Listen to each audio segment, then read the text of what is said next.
Hello everyone and welcome back guys to week 4 of the LCR Indycar series, where today we're here at Laguna Seca. Yes, one of the other circuits, like I mentioned in last week's video, from Long Beach that I actually got away over the course of the IndyCar Season 2. So I definitely want to try and win this one here today. If you missed out the last race from Laguna Seca, I would definitely recommend going back and checking it out. It was quite an interesting race. Once again, the last couple of races have been absolutely incredible right towards the end there. But heading into Laguna Seca, yeah, I really didn't want to leave anything a chance here today. It was going to be interesting to see.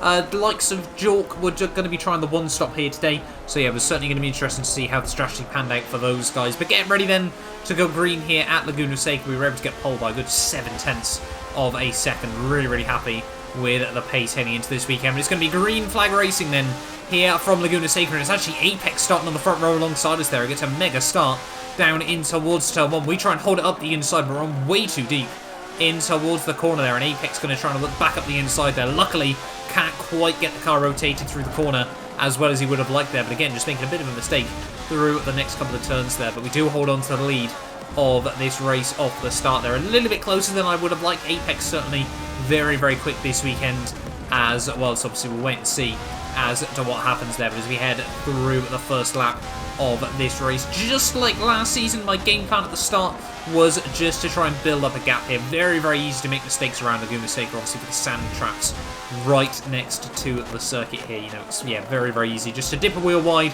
spin, lose a couple of seconds, the traction bog takes you the wrong way, anything like that, and you can easily find yourself plummeting down the order as well. That's what really did cost us the race victory last season. Obviously, if you remember, heading through the corner just before the corkscrew, we actually made a big mistake. Ran wide into the gravel, Jork got past us, and then we just never had the pace to get back round him between then and the end of that race there. So yeah, like I said though, the game plan this season was once again just try and build up a gap in the early laps. Obviously, with the extended race distance, for me, the one-stop was never going to be possible. I wasn't even considering trying it like at Kota, but yeah, it was going to be interesting to see, because a couple of people, like I said, Jork, for example, was adamant that you can make the one-stop strategy work, and I just couldn't see how it was going to be possible here. But you can see over the next few laps, though, setting some decent lap times there, and by lap 14, we would be coming in for our first pit stop of the day there. You can see we're a good 2,000 feet ahead of Jork there, but obviously, like I said, yeah, he's going to have to do one pit stop less than us over the course of this race, so we did still have to try and make up that pit stop margin to Jork as well here. Obviously, our teammates, you can see a couple of other cars into the pits there. Joe just out now behind us in this race there. But yeah, how on earth Jordan was planning on going sort of 5 laps longer than myself? I really have got no idea, but fair play to him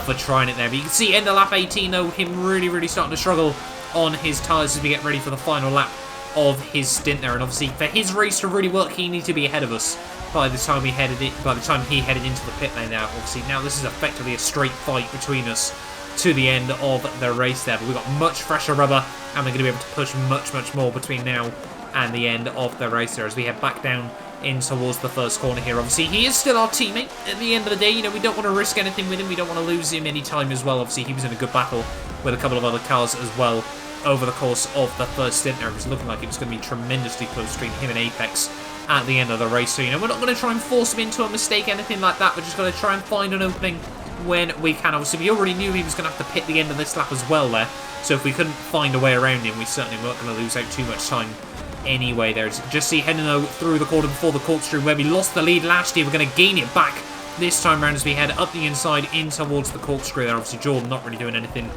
try and put up a fight on that one there. So yeah, we're going to move ourselves back up into the lead of this race as we just cross over the halfway stage there, and that for us was, yeah, the hardest challenge. The thing I was most worried about this weekend was obviously Jordan having the pace on the one-stop strategy there. So happy we were able to move back up into the lead there. As you can see, the end of that lap, he's going to dive it back down into the pit lane as well here. But a few laps later though, I'm going to let you guys ride on board with my fastest lap of the race there here. Lap 23 felt like a really good one.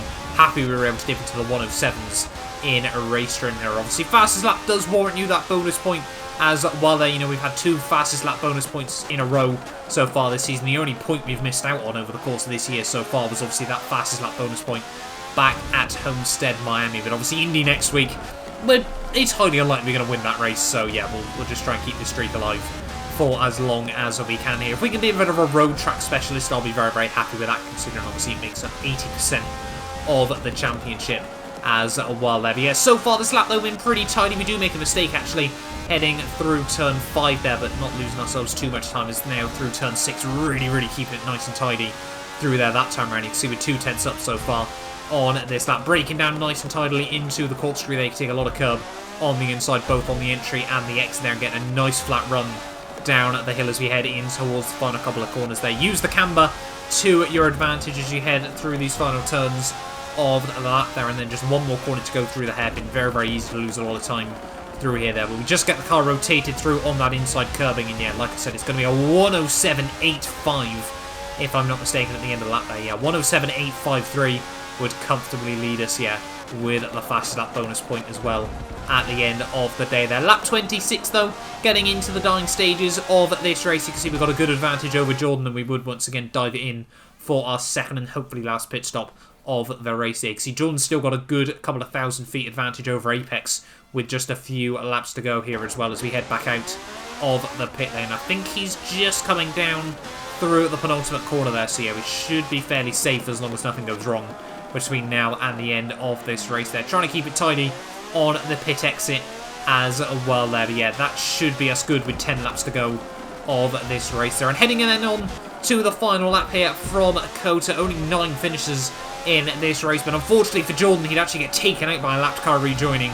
with just a couple of laps to go there. So heartbreak for us, trying to get another one too for the team there, but making a big mistake through the penultimate corner here. One more turn to go though, and it is going to be 2 from 2 around the tracks that cost us last season there. We win here at Laguna Seca for the first time in the LCR IndyCar series there. We actually set another faster lap, a 107.7 later on in the Grand Prix, but personally I didn't feel it was as tidy there. You can see unfortunately though, Joe down in... No, that's just because he got a fake penalty there at the end of the race there. Apex will come through for P2 if I'm not mistaken. Joe in P3 ahead of Frobo Jobo and Jordan there, P5. Connor in 6th, Aiden, and then Rydog rounding out the rest of the field there. But thank you all so much for watching this video. Happy we've gone 4 from 4 in the early stages of this season. Like I said though, next time out is going to be the Indy 150, the Daytona 150 even, I should say.